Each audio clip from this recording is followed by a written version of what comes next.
What is up, people, and welcome back to another episode now of the Road to Glory Career Mode in test number 54 of today's episode.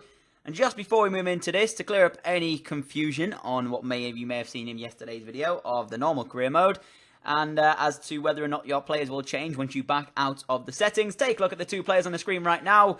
We've got the man on the left and the man on the right, and take a look, in fact, what happens when we go back out of these settings, and we'll see what happens to both of those players. You can see I'm showing you the sliders as I always do, and they have changed to Coquelin and Tyrone Mings on the left and on the right. So, anybody that wants to, or anybody that was a bit confused about that after yesterday's episode for whatever reason, there you go, it happened again. So yeah, that is basically what happens when you come back out of the settings for anybody who didn't know. So, today's episode, the guys of the Road to Glory Career Mode, I am stoked. We're doing so well in the Premier League as of right now, and I want to mention to you guys, we've got a huge game coming up in the near future. Now, I'm not going to call it a title decider because I don't think we're going to win the title here at Hartlepool. I've always said that once we came into the Prem in our first season, although I would say this team is better in the first season of the Premier League than what I had with Leeds in the first season of the Premier League, and we achieved 8th with Leeds back then, though I'm not expecting to be up here at the end of the season. You can see right now, we're at the top of the table. We are sat in the first position, but Spurs are always up there, it seems. Every career mode I play, Spurs are very good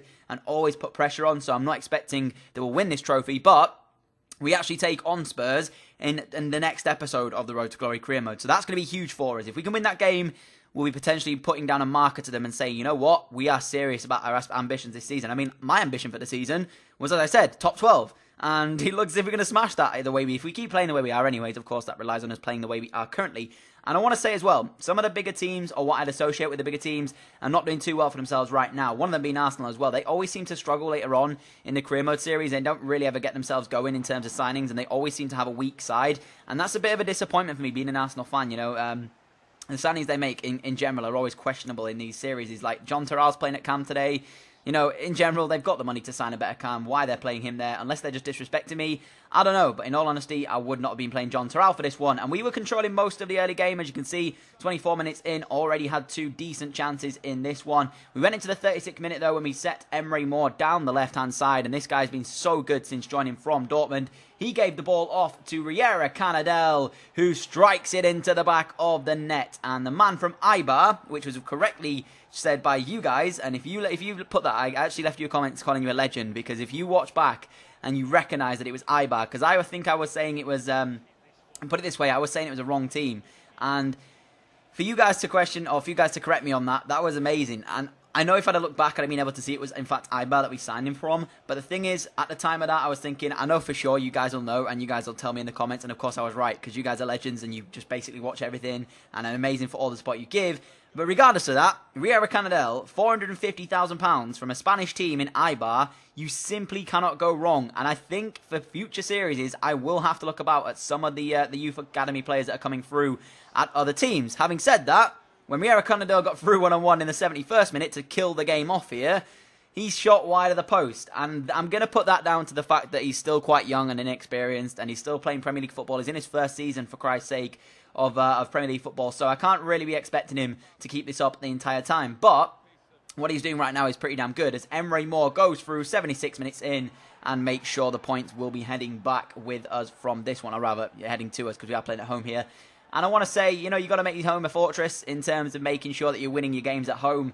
And right now, our team are playing out of their minds. I think it's the fact I'm telling myself I'm the underdog. If I keep saying to myself, you know, I'm the underdog, I'm the underdog, I'm the underdog, I'll always look at it and think, I'm not expected to win. Just enjoy it. Just play the football you know you're capable of doing. And every time I've always done that in FIFA, I always come back to it and I enjoy the FIFA and I seem to play quite well. It's when I put the pressure on myself, like Champions League finals, or when I have a really good team and I seem to mess up on that occasion, that I then sort of kind of think to myself that I shouldn't be doing this. But the thing is, as of right now, there are no expectations on our shoulders here at Hartlepool. It's our debut season in the Prem. We're not expected to have a finish in the top sort of 10 places, regardless of the top 4. The top 4 will be crazy to have in the first season. And the team's probably the team's probably good enough to get there. But the ambition is there for us. The expectation's not there, though. So the fact we're doing so well as of right now, as I've said, is probably the fact that we're the underdogs. But if we keep this up and we move into, like, you know, the last 10 games, knowing that we're in with a shot at the title, then I will have to stop calling ourselves the underdogs, because, of course, we'll have led for most of the season if that's the case, if we end up coming up to that point where we're in with a shot of the title, or being up there at least. So You know, if we get to that stage, I'll stop calling us for the underdogs. But for right now, we're still the underdogs, and I wouldn't be too surprised to see us fall down the pecking order, even though we did in fact take down Arsenal there by 2-0. But as I said, questionable decision making from Wenger. Whether or not he disrespected me in terms of his team choice, you'll have to, debate that. But in the end, we got the 3 points, and that is all that matters. I then took on yet another London club. Apart from this time, we were taking on Watford at Vicarage Road. And I've mentioned this in the past, taking them on.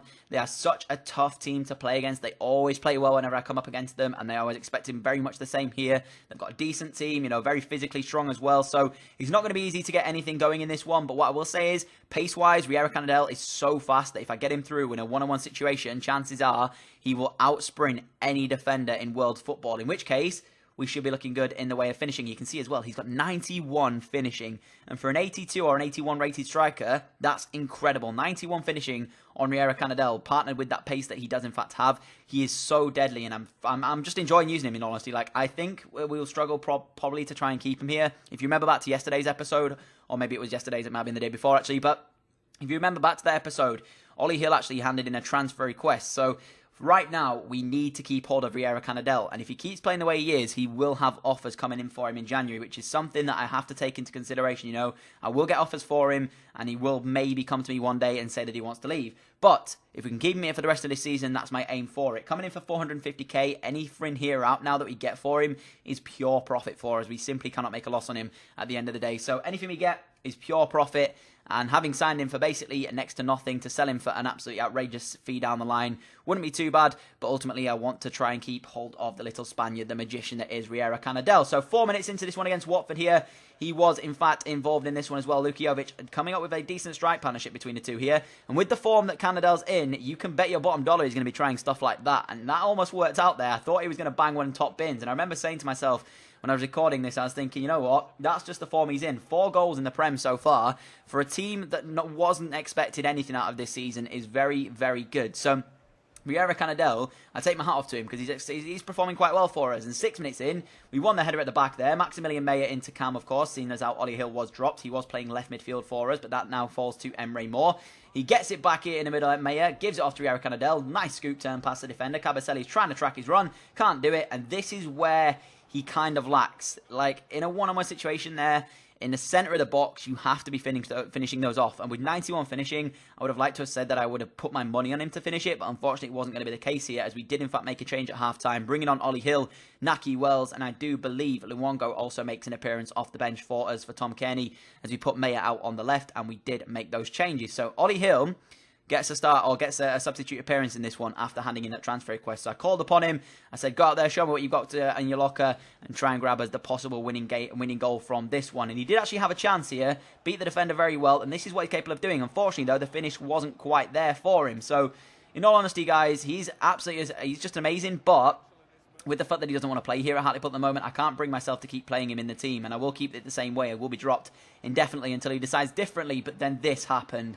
84 minutes on the clock, and to concede the way we did there, and if you don't know, by the way, guys, the reason I actually ended up with an issue here is because I actually play with my Xbox controller plugged in. If you don't know, it saves you on batteries, and you don't have to go out and buying them all the time. So if you basically sat near your Xbox, to save yourself a bit of money, go ahead and plug your wire into the side of your Xbox, and you can use a controller without having to have batteries. Well, I think you don't need batteries, but I'm pretty sure even if your batteries are dead, you can use a wire in there anyway. So that's why my wire came out there, and that was just me kind of head in hands moment, thinking, I've dominated the game, and we're going to lose it here. Our first defeat of the Premier League season is going to come at the hands of Watford, who, credit to them, bought their time, waited until the dying minutes of it, and Etienne Capoue with a fantastic finish into the corner of the goal. And I was just frustrated because I felt as though that was so hard on us. I felt we were just dominating the play. We absolutely battered them for the majority of the game. So to come away with a 1-0 defeat from that, I was gutted. Honestly, guys, I was gutted. But you get those losses in football, unfortunately, and they do come around every so often. So that just brought me back down to sort of, I guess, ground level, showing us that, yes, although we've had a fantastic start to our league life in Premier League, we're not invincible. We will lose games in situations where we will be, the better team. And that's just the way it goes, unfortunately. So that defeat there just kind of brought me back grounded. I was on a high after all the good performances we'd had, so now I kind of come back to it and I'm sort of facing realism again, and we'll take it on and we'll just bounce back, hopefully, in the correct way in the next game of the episode to come here. But that's the most important bit. Once you suffer a defeat like that, in which you've dominated the game and should have probably got something out of it, it's all about how you bounce back and how you try and get yourself back to winning ways. Because if you don't bounce back and you let that tilt you, you're not going to have good times later on and trying to pick up points elsewhere. So you can see I actually moved in the 5-star right midfielder from Spain into the training system, or we're throwing him into some training and trying to get him up a little bit and see what we can do in the way of that. If Ollie Hill does leave, my plan is to train him up to be a cam. So we can play him in behind the two strikers. And with the 5-star, hopefully he will do quite well in that situation. But he's got a lot of training to get there before we, in fact, consider that. And if Ollie Hill leaves, of course, that will be the aim there. But if Ollie Hill stays, then it'll be continuing where he has been all those seasons for us. So I'm hoping we can get him to stay between now and the end of the end of January. But if he's adamant he wants to go, then unfortunately he will be going. So you can see we're taking on Stoke City here, looking to bounce back, as I said, from the disappointing 1-0 defeat we suffered at the hands of Watford. You can see the league table as it stands currently. Spurs actually 3 points clear right now. They've played 7, won 6 and drawn 1.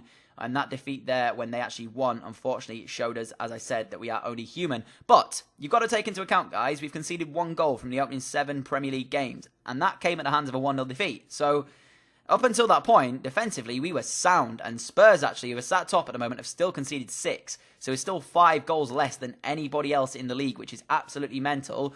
And for a defence like it is right now, I've spoke about it in Cremo before. For me, the AI don't go attacking enough when they need to. Sometimes they settle for draws when they should be going forward. But you know, it is what it is.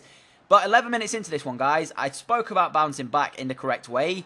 And it just so happens that Riera Canadell wanted to do that because he set him through. And as I said, in a foot race with any defender, you give him the chance to go one-on-one with a defender in a foot race, and undoubtedly he will win it here, especially against the likes of Ryan Shawcross. And I think it was Muniesa as the other centre-back in for Stoke today. 2 very slow centre, or it might not have been Muniesa, but I know for sure Shawcross was playing. So both of them are quite slow, or rather I was thinking they were quite slow, because Riera Canadell was running rings round them for the majority of the game. And he got off to a very good start in this one. 11 minutes on the clock, and we'd found the goal. And that took the pressure off a little bit. Showed me that I could sort of enjoy it now. You know, last game I was searching for that goal against Watford, and that was kind of what annoyed me, frustrated me in a sense, and that's probably why I conceded. I let my head drop, I let my focus go, and that's why Watford had their chance, which they took, very well. But 34 minutes in, we stole the ball back with Mayer. Mayer gave it off here, and this is where you have to have the quality, right? The thing is, I could have tried to force this play so quickly after receiving the ball. I didn't do. The finish is sublime from Riera Canadell. But like I said, just watch the play itself. The fact that I win the ball back with Mayer, I could have tried to force it instantly and try to through ball straight away. I didn't. I held the play, I bought my time, and then Maximilian Mayer gets past the defender there. Through ball comes in, Riera Canadell brings it under control, and then the finish with the left foot is absolutely quality. And that's where I feel as though right now this team are brilliant going forward.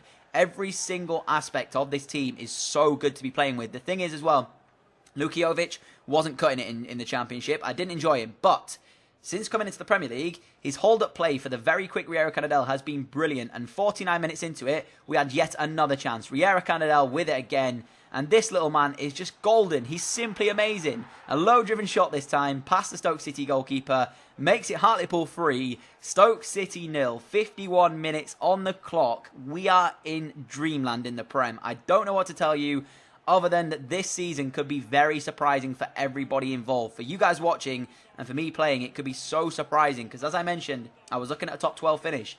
But the way the team are playing, if we get to the 18-game stage and we played everybody once, and we're still in a good position in terms of fighting for the league title, then I will seriously consider where we can get by the end of the season. Because right now, it's a bit of dreamland. It's our first few games in the Prem. I don't quite know if we should take this as what's going to happen for the rest of the season, or if this is just sort of a really good start early on and we'll drop later on in the season. But as of right now, we are playing some good football and I am in dreamland. But it was only short-lived here. 79 minutes in, very poor defensively, as we can see the second goal of our Prem life here. Credit Stoke, again, they could have tried to force it. They didn't do. They bought their time. Nice ball across the face of the goal, and it was tapped in at the back post, unfortunately, for us there. But like I said, dreamland, 90 minutes on the clock, 3-1 victory, another 3 points in the Prem. We bounce back in the most convincing fashion as well. As I said, bouncing back is the most important bit for us to try and do, and we did it there. So we got another victory. We ended the episode off on a high. We're playing in dreamland right now. I am enjoying it. Hopefully you guys are enjoying watching the content as well, because this is so